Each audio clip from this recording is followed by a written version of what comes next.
ఓం అస్మద్గురుభ్యో నమః.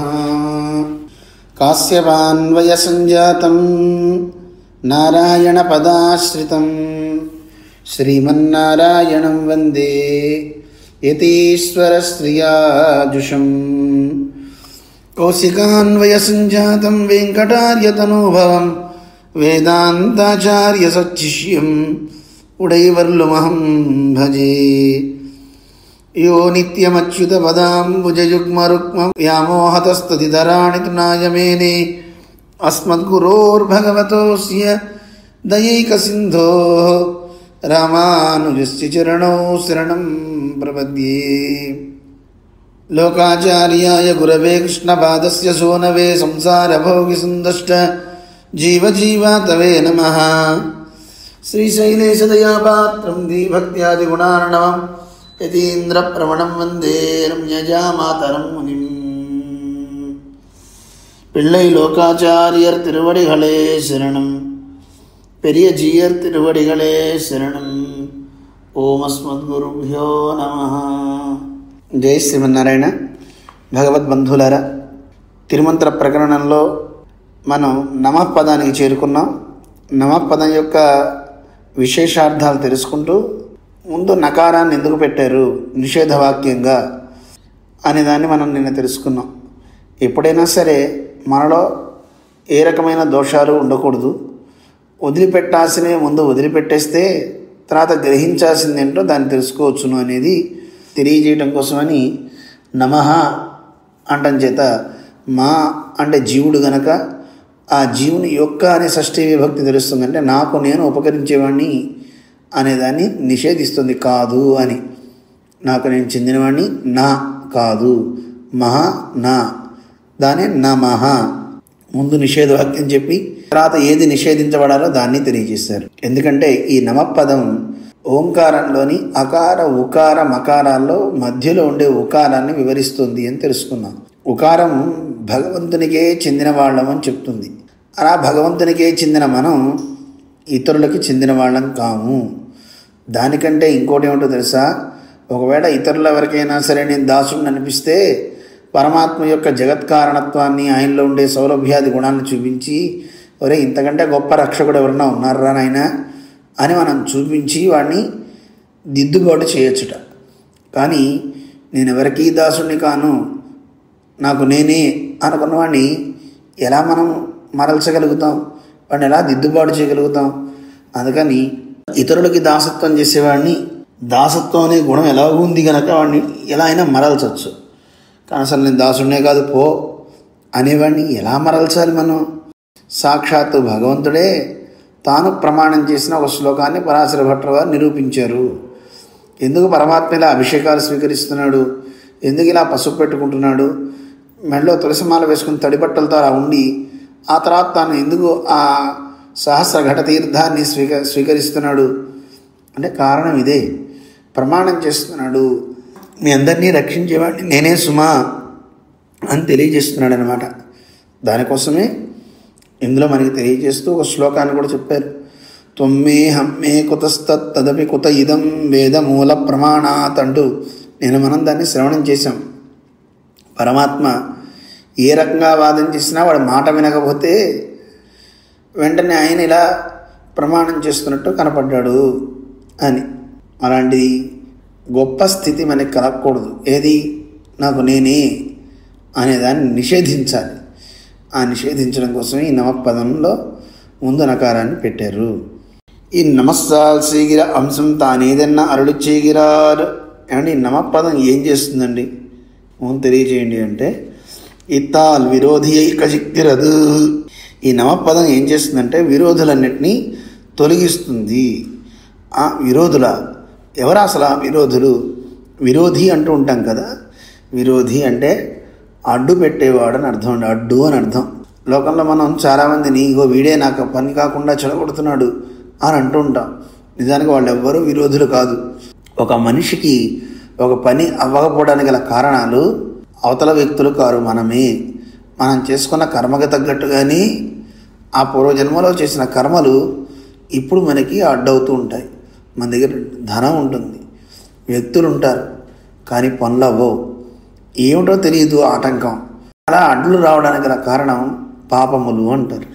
ఆ కర్మలే పాప రూపంలో మన అడ్డుతూ ఉంటాయి. ఇది తొలగాలి అంటే మనం తొలగించుకుంటే తొలగేవి కావు. కానీ అడ్డు ఉన్నట్టు తెలియాలి కదా. దానికోసం ఎవరో ఒక వ్యక్తిని మనం చూపిస్తుంటాం. ఇతనే ఆపేస్తున్నాడు, ఆవిడే ఆపేస్తుంది అని మనం వ్యక్తుల్ని చూస్తున్నాం. నిజానికి వ్యక్తులు ఊరికి నిమిత్త మాత్రం అంతే. వాళ్ళు పాపం ఏ రకంగానూ మనకు కారణం కాదు. మనం చేసుకున్న కర్మ మనకు అడ్డవుతుంది. ఈ కర్మ తొలగాలి అంటే పరమాత్మ యొక్క కృప కావాలి. ఆయన దృష్టి ఉంటే కర్మ తొలగిపోతుంది, అడ్లు తొలగిపోతాయి అన్నమాట. అయితే ఇక్కడ విరోధులు అంటే ఏమిటి? దేన్ని తొలగిస్తున్నారు? నమపదం ఏ విరోధుని తొలగిస్తుందండి? అదుదాన్ ఉన్నో పలవో వెన్న అరుడు చేగిరారు. ఈ విరోధి ఒక్కటా లేదా చాలా ఉన్నాయా? దాన్ని తెలియజేస్తున్నారు. విరోధితాన్ మూన్ను, మనకున్న విరోధులు మూడట. ఏమిటా మూడు? ఆ మూన్ను తానేదన్నారుడి చేగిరార్. ఆ మూడు ఏమిటంటే అదావదు స్వరూప విరోధియం, ఉపాయ విరోధియం, ప్రాప్య విరోధియం. అంటే ఇందులో స్వరూపము, ఉపాయము, ప్రాప్యము మనం మొదటి నుంచి చెప్పుకుంటున్నాం. ముక్తుడు అనేవాడికి లక్షణం ఏమిటి అంటే ఈ మూడు ఉండాలట. ఏమిటా మూడు? ప్రాప్యస్య బ్రహ్మణో రూపం ప్రాప్తుశ్చ ప్రత్యేగాత్మ అని అర్ధపంచకం మనం చెప్పుకుంటున్నాం.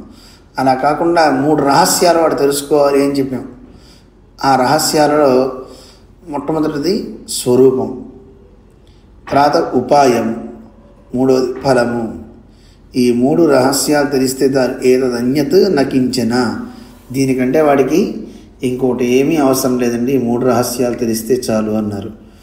నేనెవరు, నేనేం పొందాలి, ఆ పొందడానికి ఉపాయం ఏమిటి, ఈ మూడు రహస్యాలు ముందు తెలియాలి అని. కానీ ఈ మూడిట్లో కూడా మనకి విరోధులు ఉన్నాయి. ఆ విరోధులు తొలగాలి అంటున్నారు. స్వరూప విరోధి, ఉపాయ విరోధి, అలాగే ప్రాప్య విరోధి అని మనకి తెలియజేస్తున్నారు. ఏమిటా విరోధులు అంటే దాన్ని మనకి తెలియజేస్తున్నారు. ఇత్తాల్ ప్రథమ పదத்தில் சொன்ன ஸ்வரூபத்துக்கு விரோதியும் இப்பதத்தில் அர்த்தமாக சித்திக்கிற உபாயத்துக்கு விரோதியும் ఉత్తర పదத்தில் சொல்கிற ప్రాప్యత్తుకు విరోధియం ఎన్గై. ప్రథమంగా మనం తెలుసుకోవాల్సింది స్వరూపము, తర్వాత రెండోది దాని తర్వాత పదం ఉపాయము, దాని తర్వాత పదం ప్రాప్యము. అంటే ఇది మంత్రార్థంలో మనకి నారాయణ అష్టాక్షరి మంత్రంలో ఓము నమః నారాయణాయ, ఓంకారం ద్వారా మనం తెలుసుకునేటప్పుడు మనకు ఉండేటువంటి విరోధులు కొన్ని ఉంటాయట. ఉపాయము నమపదము, అక్కడున్నప్పుడు ఉపాయంలో ఉన్న విరోధులు.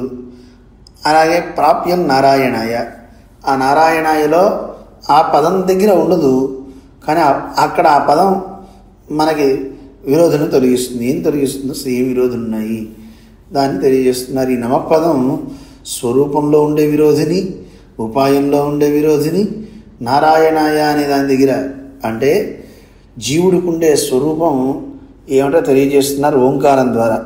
ఏమిటది ఓంకారం ద్వారా తెలిసేది? వీడు ఆ పరమాత్మకే చెంది ఉన్నవాడు అని కదా తెలుస్తుంది. అనన్యారహ శేషత్వము అంటారు. అంటే వీడు పరమాత్మకే చెందినవాడు అని. అక్కడ కనుక ఒకవేళ వీడికి అలా కాకుండా ఇంకోటి ఏమన్నా అనిపిస్తే ఈ నమపదం వెళ్ళి ఓంకారం దగ్గరికి వెళ్తే ఓం నమః అన్నాం అనుకోండి, ఒకవేళ మన స్వరూపం పరమాత్మకే దాసులం అనేది కాకుండా ఇతరులకు కూడా దాసత్వం చేయాలనిపిస్తే అప్పుడు ఓం నమః ఓం నమః అని తలుచుకోవాలట. అప్పుడు దాన్ని తొలగిస్తుంది. ఒరే నాయనా, నువ్వెవరికి చెందినవాడివి కాదు, నువ్వు పరమాత్మకే చెందినవాడివని ఓంకారం స్వస్వరూపాన్ని చెప్తుంటే స్వస్వరూపంలో మనకి ఆ పరమాత్మ యందు భక్తి లేకుండా ఇతరుల వైపు భక్తి పోతూ ఉంటే దాన్ని నిషేధిస్తుంది నమపదము. ఇక నమపదం దగ్గరికి వస్తే నమపదం తన్ని తాను కూడా చూసుకుంటుంది. నమో నమః అనుకుంటుందట. నమపదం ఏం చెప్తుంది? నాకు ఉపాయం పరమాత్మే, ఆయనే ఉపాయం తప్ప ఆయన్ని పొందడానికి మనకి ఉపాయం పరమాత్మే, అంతే తప్ప ఆయన పొందడానికి జ్ఞానాన్నో భక్తినో దేన్నో ఆశ్రయిస్తా అనుకోవడానికి లేదు. అవన్నీ ఉంటాయి కానీ అవి ఉపాయాలుగా మనం స్వీకరించాం అన్నమాట. పరమాత్మే మనకు ఉపాయం. ఒకవేళ అలా కాకుండా అదిగో ఆ యజ్ఞం ద్వారా దేవుణ్ణి పొందుతాను, ఈ ప్రదక్షిణాల ద్వారా నేను పొందుతాను, ఇన్ని నివేదనలు ఆయనకి పెట్టి నేను దేవుణ్ణి పొందుతానని ఇవి ఉపాయాలుగా తీసుకుంటే మంచిది కదా. అలా ఇతర ఉపాయాలు కనుక మనకు అనిపిస్తే అప్పుడు నమో నమః అనుకోవాలట. అనుకుంటే అప్పుడు అవిరోధులు తొలగిస్తుంది. ఉత్తర పదత్తిల్ నమపదం తర్వాత ఉన్నటువంటి పదం నారాయణాయ, అంటే నేను నారాయణ కొరకే కైంకర్యం చేస్తున్నా, ప్రాప్యం ఆయనే. ఆ ప్రాప్యంలో కూడా మనకి విరోధం వస్తుందట. ఏం విరోధం వస్తుంది అంటే అనుభవించే మనకి నేనే అనుభవిస్తున్నాను, ఆహాహా నాకు ఎంత ఆనందం కలుగుతుందో అని ఆ పరమాత్మ అనుభవంలో నీకు భోక్తృత్వం కనుక వస్తే అందులో విరోధం కలుగుతుంది. కనుక అక్కడ నారాయణాయ నమః అని చదువుకోవాలి. ఇప్పుడు జాగ్రత్తగా వినండి. మధ్యలో ఉండే నమపదం అటు ఓంకారం ద్వారా తెలిసేటటువంటి స్వస్వరూపంలో ఉండే దోషాన్ని తొలగిస్తుంది.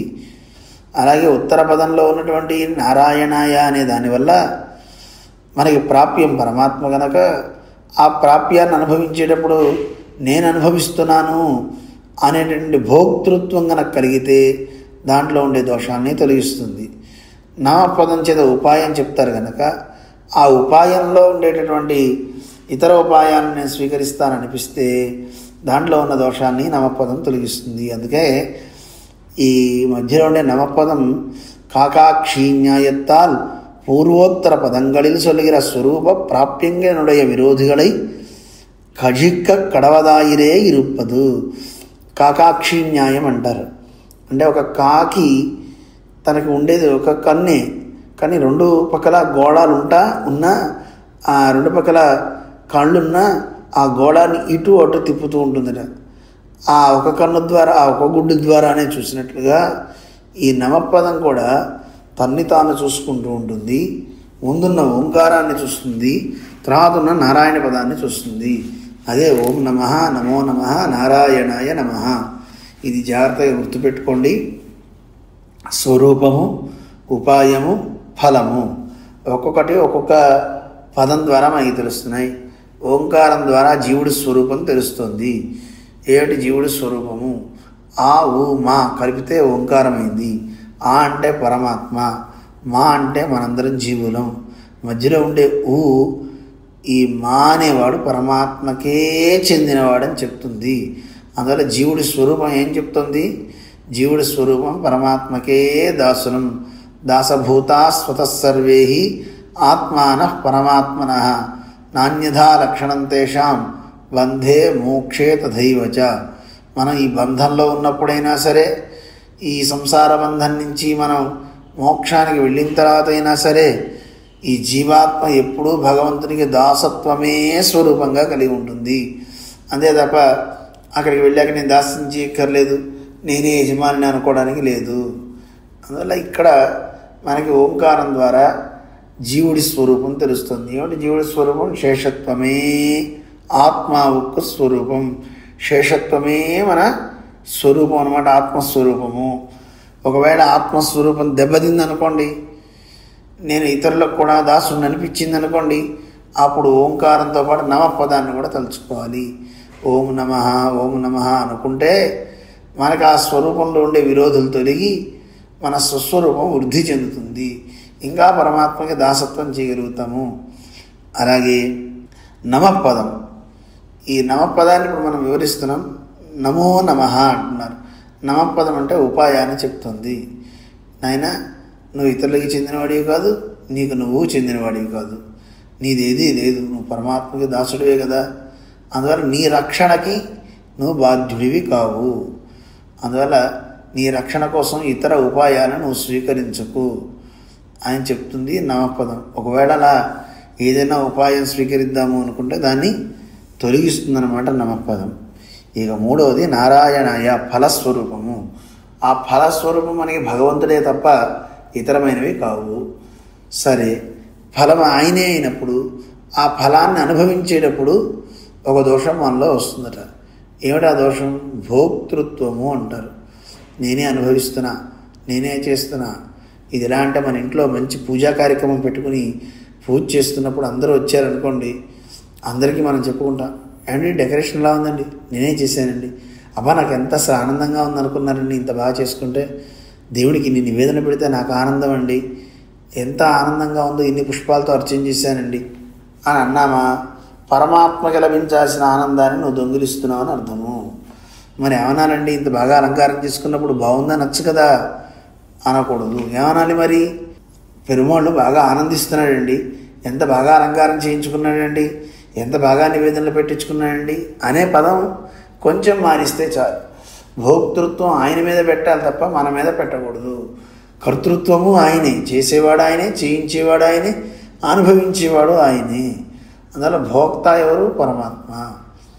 అలా కాకుండా నేనే భోక్తని అనే అహంకారం కనుక కలిగితే, భోక్తృత్వ అహంకారం, వెంటనే నారాయణాయ నమః అని నారాయణ పదాన్ని తలుచుకోండి అని చెప్పారు.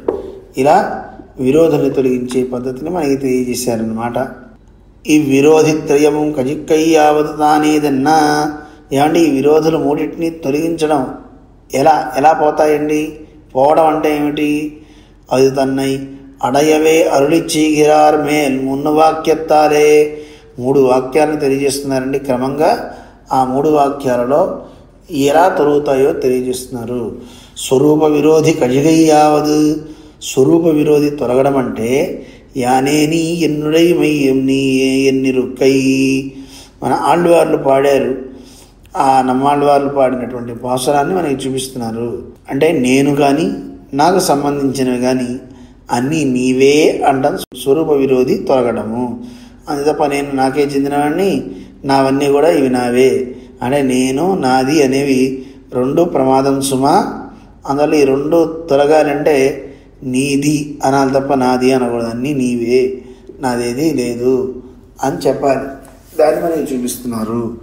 అలాగే ఉపాయ విరోధి కజిగయ్యావదు. ఉపాయ విరోధి తొలగడం అంటే ఏమిటండి? కళైవాయ్ తున్వం కళయాదు శివాయ్ కళైఘన్మత్తిలేన్యన్నిరుక్కై. ఆళ్వార్లు పాడారు కదా, కళవాయ్ తున్వం. స్వామి నాకు దుఃఖం తొలగించావా? తొలగించు. తొలగించలేదా? తొలగించుకో. నాకు దుఃఖాన్ని తొలగించినా తొలగించకపోయినా సరే నాకు వేరే దిక్కు లేదయ్యా, నువ్వు తప్ప ఇంకో రక్షకులు లేరు అని పడి ఉండడమే ఉపాయ విరోధి తొలగడం అంటే. ఇలా భావించుకోండి అని చెప్తున్నారు. అలా తొలగించేస్తుందట. ప్రాప్య విరోధి కజిగయ్యావదు. ప్రాప్య విరోధి పోవడం అంటే ఏమిటండి?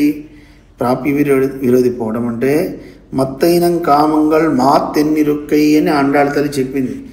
స్వామి నువ్వు తప్ప నాకు ఇంకో భోగ్యభూతం అనేది లేదు, నాకు ఇంకో కోరికంటూ ఏమొద్దు తండ్రి. నాకు కావాల్సిందల్లా ఏంటంటే నీకు పొత్తామరై అడిగి పోత్తుం పొరుల్ కేడాయ్. నీ పాదాలకి తెల్లవారుజామునే వచ్చి మంగళాశాసనం చేయడమే నాకు ఫలం తప్ప ఇంకో అన్యమైన ఫలం నాకొద్దు, వేరే నేను కోరే కోరికలుంటూ ఏమీ లేవు అని ఈ 3 మనకి తెలియజేస్తున్నారు. ఇదిగో విరోధి పోతే ఇలా ఉంటారు, లేదనుకోండి ఎలా ఉంటారు? నేనే అనుకుంటారు. ఆత్మ ఆత్మీయము అంటారు. అంటే నేను నాది అని. ఈ 2 స్వరూపానికి హాని. అవి 2 తొలగితే వాడు గొప్పవాడు అవుతాడనమాట. అంతా దేవుడిదేనండి, భగవంతుడే చేయించుకుంటున్నాడండి, మనమెవరమండి, అన్నీ ఆయనవే అనాలి తప్ప ఈ ఇల్లు నాదేనండి, ఈ ఇల్లు నాదేనండి, ఆ స్థలాలు నావేనండి అని ఎంతసేపు నాది నాది అనుకోవడం మానేరా నాయన అని మనకి తెలియజేస్తున్నారు. అది ఎంత చెడ్డదో పైకి వెళ్ళే కొద్దీ చెప్తారనమాట. అదావదు స్వరూప విరోధి యానే ఎన్ననదే ఎన్నిరుక్కయ్యాలే அது கஜிகையாவது யானே நீ என்னுடைய மையம் நீயே என்னு ஆத்மாத்மீயங்கள் 2 అత్తలైకు ప్రకారదయా శేషమెన్నిరుక్కయ్యన్వై. ఇందాక మనం చెప్పుకున్నదే స్వరూప విరోధి నేను నాది అనుకోవడమే కదా. అలా అనుకోవడం చేతే నాది నేను అనుకోవడం తప్పు కదా. అది తొలగాలి. అది తొలగిపోతే స్వరూప విరోధి పోతుంది. నాది నాది నేను అనుకుంటే అదే స్వరూప విరోధం అండి. అందువల్ల నువ్వు నీకు చెందినవి 2 కూడా పరమాత్మకే చెందినవి. దాన్నే ఆత్మ ఆత్మీయములు అంటారు. ఆత్మ అంటే నేను, ఆత్మీయము అంటే నాకు సంబంధించినవన్నీ కూడా నాది అని అంటాం. ఇవన్నీ ఎవరికి ఉండాలి? ఇవన్నీ కూడా పరమాత్మకే యథేష్ట వినియోగార్హంగా ఆయనకి అత్తలైకు ప్రకారతయ. ప్రకారము ప్రకారి అంటారు. ప్రకారి అంటే పరమాత్మ, ప్రకారము అంటే మనం అన్నమాట. మనందరం ఆయనకి చెందినవాడు. అంటే శరీర భావ సంబంధం చెప్పినట్లుగా ఈ శరీరం శరీరి అయిన ఆత్మకి లోబడి ఉండాలి. అలా ఉన్నట్లుగా మనందరం ఆ పరమాత్మకే చెంది ఉంటాము. అది మనకి స్వరూప విరోధం తొలగించడం చెప్పారు. ఇక ఉపాయ విరోధం అంటే ఏమిటండి? అదావదు ఉపాయత్తుక్కు విరోధి స్వరక్షణే స్వాన్వయమాఘయ్యాలే. ఉపాయ విరోధం అంటే ఏదో కాదండి, నా రక్షణకి నేనే అని అనుకుంటే అదే ప్రమాదం. నాకు నేనే రక్షకుణ్ణి అని అనుకోకండి, అది కజిగయ్యావదు. దాన్ని తొలగించడం అంటే ఏమిటంటే కళైవాయ్ తున్భం కళయాదు జివాయ్ కళైఘన్మత్తిలే నిన్ను దుఃఖత్తై పోక్కువాయ్ పోక్కాదు జివాయ్ వేరు రక్షక వస్తువై యుడయే నల్లేనెన్నిరుకై. ఇందులో పరమాత్మని చెప్తున్నారు, ఆళ్వారు పాడారు. కళైవాయ్ తున్భం కళయాదు జివాయ్ కళైఘన్మత్తిలే. ఇందాక చెప్పుకున్నాం కదా, దుఃఖాన్ని పోక్కువాయ్ పోక్కాదు జివాయ్. నా దుఃఖాన్ని పోగొడతావా పోగొట్టకపోతావా నీ ఇష్టం. వేరులు రక్షక వస్తువై యుడయే నల్లేనెన్నిరుకై. నాకు ఇంకో వేరే రక్షకులు అనేవాళ్ళు ఎవరు లేరని భావించి ఉండడమే తండ్రి. నువ్వు తప్ప నాకు ఇంకో రక్షకులు లేరు. నాకు రక్షించబోతా పో, నీ ఇష్టం. నా దుఃఖాన్ని తొలగించకపోయినా నేను ఎవరి దగ్గరికి పోనాయా, నాకు నువ్వే రక్షకుడివి అని పడి ఉండడం నవాపదం చెప్తుందన్నమాట. ఇదే ఉపాయ విరోధి తొలగడం అంటే. ప్రాప్య విరోధి ఇత్యాది. ఇక ప్రాప్య విరోధి అంటే దాన్ని తెలియజేస్తున్నారు. అదావదు ప్రాప్యత్తుకు విరోధి స్వప్రయోజన బుద్ధియాగయ్యాలే అది కజిగయ్యావదు. ఇక ప్రాప్య విరోధి అంటే ఫల విరోధి. దీంట్లో ఏమిటండి అంటే ఇక్కడ స్వప్రయోజన బుద్ధియాలే. ఏదైనా పని చేస్తే ఇది నా కోసమే అనుకోకు, ఇది ఎవరి కోసం? పరమాత్మ కొరకు. ఆయా అన్నారు కదా, నారాయణాయ రామాయ గోవిందాయ. రాముని కొరకు, కృష్ణుడి కొరకు, గోవిందుని కొరకు అన్నట్లుగా ఆయా పరమాత్మ కోసమే ఈ ఆనందం అంతా అయిందే తప్ప నాది కాదు అని స్వప్రయోజనాన్ని వదలాలి.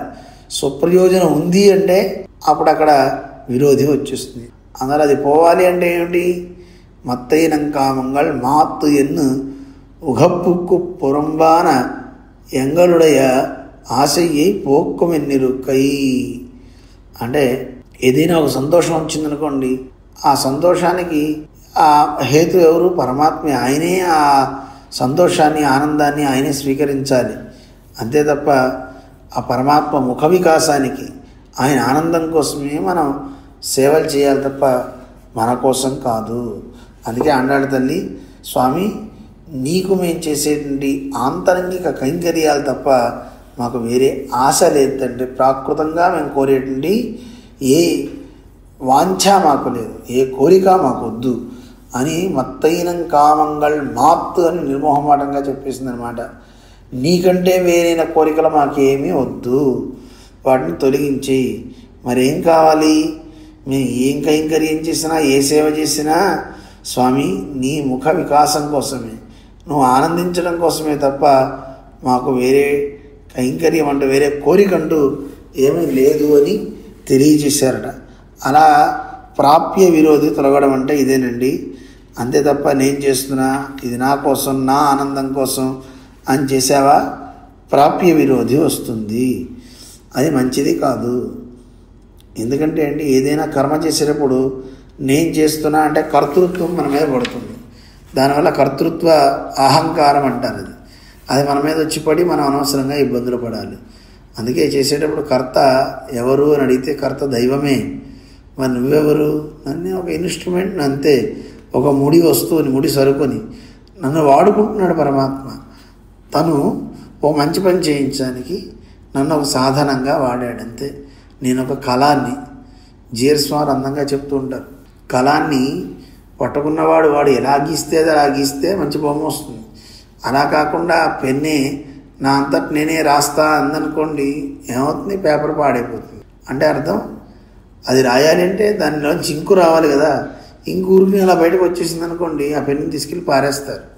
అలాగే ఈ ఆత్మ కూడా అన్నీ నా అంతటి నేనే చేసుకుంటా, నాకు ఎవరు అక్కర్లేదంటే పెన్ను స్వతంత్రించి ఎలా అయితే రాయాలనుకుంటే ఆ తెల్ల పేపర్ అంతా ఖరాబ్ అయిపోయిందో, పాడైపోయిందో, అలాగే ఆత్మ వస్తువు కూడా అన్నీ నేనే చేసుకుంటా, నాకు నేనే రక్షకుడిని, నాకు ఎవరూ లేరు అని అనుకుంటే వీడు కూడా అలాగే పతనమవుతాడు.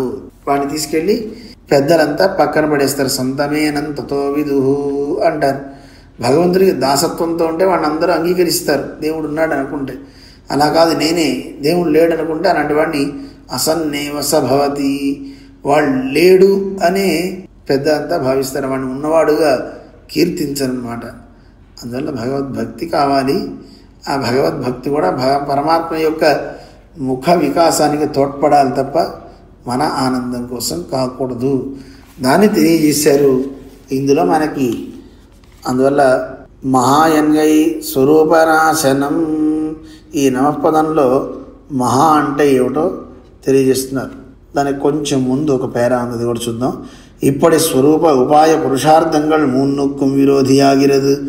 இவனுடைய அகங்கார மமகாரங்களாகையாலே அதனுடைய கிரௌரியத்தையும் தன் நிவர்த்தியிலுண்டான నన్మయ్యయ్యం మరలి చేయகிறாర్. మనకి తెలియజేస్తున్నారు అసలు ఈ రకంగా స్వరూపంలోనూ ఉపాయంలోనూ పురుషార్థంలోనూ ఈ విరోధులన్నీ రావడానికి గల కారణం ఏమిటి అంటే ఈ జీవుడికి ఉన్నటువంటి అహంకార మమకారాలు. నేను, నాది, అహం అంటే నేను అంటారు, మమ అంటే నాది అంటారు. దీన్ని ఆత్మ ఆత్మీయాలు అని కూడా అంటారు. నేను అంటే ఆత్మ అని అర్థం, నాది అంటే నాకు చెందినవన్నీ నావి అంటున్నాడు, ఆత్మీయము అంటే నాకు చెందినవి అని అర్థం అనమాట. దాన్ని అహంకారం మమకారాలను కూడా చెప్తారు. వాటికి ఉండేటువంటి క్రౌర్యం ఎలా ఉంటుంది, వాటిని అవి పోతే మనలో ఉండేటటువంటి గొప్ప బుద్ధి ఎలా ఉంటుందనేది తెలియజేస్తున్నారు. మహాయంగై స్వరూపనాశనం. మహా అంటే స్వరూపనాశనం అంటే నాది అంటే స్వరూపానికి హాని అంటున్నారు. చేతనస్యేధామన్యం స్వస్మిన్ స్వీయే చ వస్తుని మమ ఇత్యక్షరద్వంద్వం తదామన్యుస్య వాచకం. ఈ మన్యు అనే దాన్ని వివరిస్తున్నారు. మన్యు అంటే మమకారము అంటున్నారు. ఆ మమకారం ఎలాంటిదిట? ఈ చేతనస్య యథామన్యం. చేతనస్య అంటే ఈ జీవుడి యొక్క ఈ మమకారం అనేది ఎలా ఉంటుంది అంటే స్వస్మిన్ స్వీయే చ వస్తుని అంటే స్వస్మిన్ తన యందు, స్వీయే చ వస్తుని తనకి చెందిన వాటి వస్తువుల యందు కూడా మమ ఇత్యక్షరద్వయం నాది నాది నేను. స్వస్మిన్ తన యందేమో నేను అనుకుంటాడు, వాడికి చెందిన వాటినేమో నాది అంటట. ఈ అక్షరద్వయం ఉంటాయి చూసారా, ఇది నాది నేను అనేదే తదా మన్యుస్య వాచకం. వీటినే మన్యు అని పదంతో వాడుతున్నారు అనే ముందు తెలియజేశారు. అందువల్ల మహా ఎన్గిర ఇదిలే అహంకారం మమకారంగా ఇరండం ఉండాగయ్యాలే. ఈ రెండింటి వల్ల అహంకారం మమకారం అనేవి రెండు వస్తున్నాయి మహా అంటం చేత. అందువల్ల అన్వితమాగై ఈ వాత్మ ఎన్నుடைய స్వరూపత్తుక్కు నాశనం. ఇలా నేను నాది అనుకుంటే స్వరూప నాశనం అవుతుందండి. నమః ఎన్ను அதில் అన్వయమిత్తిరుక్కై స్వరూపత్తుక్కు జీవనం ఎన్గై. నమః అంటే జీవనానికి ఉజ్జీవనం అండి, హాయిగా ఉంటుంది, మంచిది. నవపదం ఆత్మ ఉజ్జీవిస్తుంది. దాన్ని ఒక శ్లోకంలో మన మహర్షులు తెలియజేశారన్నమాట. ద్వ్యక్షరస్తు భవేన్మృత్యు త్రియక్షరం బ్రహ్మణః పదం మమేతి ద్వ్యక్షరో మృత్యు న మమేతి చ శాశ్వతం ఎన్నక్కడ వదిలే. అంటే రెండు అక్షరాలు మృత్యువునిస్తాయి. ఏమిటా అక్షరాలు? ద్వ్యక్షరస్తు భవేన్మృత్యు. రెండు అక్షరాలు మమ మమ మమ మమ అంటుంటాం కదండి. ఆ మమ అంటమే పెద్ద నాశనం అండి మనకి, స్వరూప నాశనం. అందుకే మమ అనకండి. అందుకే మన పెద్దలు చాలా మంచిగా అలవాటు చేస్తారండి. ఎవరి దగ్గరికి నువ్వు వెళ్తే ఎవరు వచ్చారా అంటే నేను వచ్చానని అనరండి, దాసుడు వచ్చాడంటారు.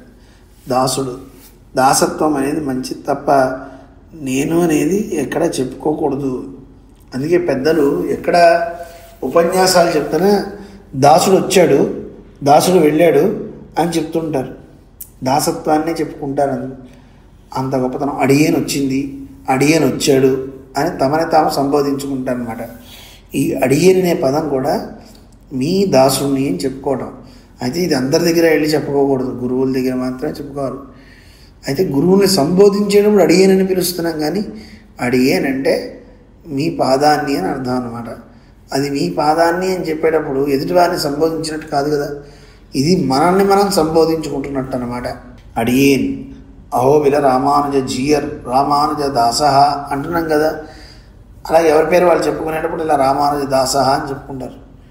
అలా మనం తమనే తాము సంబోధించుకునేటప్పుడు ఎక్కడా కూడా నేను అని రావద్దట, ఇది నాది అనేది రావద్దట. ఇది మనకి నేర్పుతున్నారు. ఈ 2 అక్షరాలు ఉన్నాయి చూసారా, నేను నాదనే మమ. ఈ మమ అనే అక్షరం మనిషికి మృత్యువుని కలగజేస్తుంది. ద్వ్యక్షరస్తు భవేన్ మృత్యు అన్నారు. అందువల్ల ఈ మృత్యువు వాడికి సంభవిస్తుంది. మరి త్రియక్షరం బ్రహ్మణ పదం, త్రియక్షరం 3 అక్షరాలు ఉన్నాయి. ఏమిటవి? న మమ అనేది నాదేది కాదు, నాదేది లేదు అనేది దాసభావం. ఈ భావం మనిషిని ఉజ్జీవింపజేస్తుంది, మోక్షానికి కారకమవుతుంది. అందువల్ల మమేతి ద్వ్యక్షరో మృత్యు, మమ అనేది మృత్యుని కలగజేస్తే న మమేతి చ శాశ్వతం, నమమ అనేది మంచిది. నమమ అనేది బ్రహ్మణ పదం అన్నారంటే ఆత్మ యొక్క స్వరూప యాథాత్మ్యాన్ని తెలియజేస్తుంది. అలాగే మృత్యు అన్నారు కదా, మృత్యు అంటే ఏమిటంటే మనని తీసుకెళ్ళి బంధంలో పడేస్తుంది. మృత్యువు అనగానే చావు అని మనం అనుకుంటాం. మృత్యు అంటే సంసార బంధం అన్నమాట. ఆ సంసార బంధంలో అది పడేస్తుందయ్యా. అందుకని నువ్వు ఎప్పుడు కూడా మమ అనకు, నాది నేను అనకు. ఏమనుకోవాలి? దాసుడు, దాసురాలు ఇలా భావిస్తూ ఉండాలి. నా మమ, నాదేది కాదు, నాదేది లేదు అని అర్థం అనమాట. అలాంటి దాన్ని మనకి తెలియజేసి ఇంకా స్వరూప ఉపాయ ఫలాలని ఇంకా మనకి తెలిసేలాగా చూపిస్తున్నారు. వాటిని రేపు తెలుసుకుందాం. ఓం అస్మద్గురుభ్యో నమః. పిళ్ళై లోకాచార్యర్ తిరువడిகளே శరణం. పెరియజీయర్ తిరువడిகளே శరణం. ఓం అస్మద్గురుభ్యో నమః. జై శ్రీమన్నారాయణ.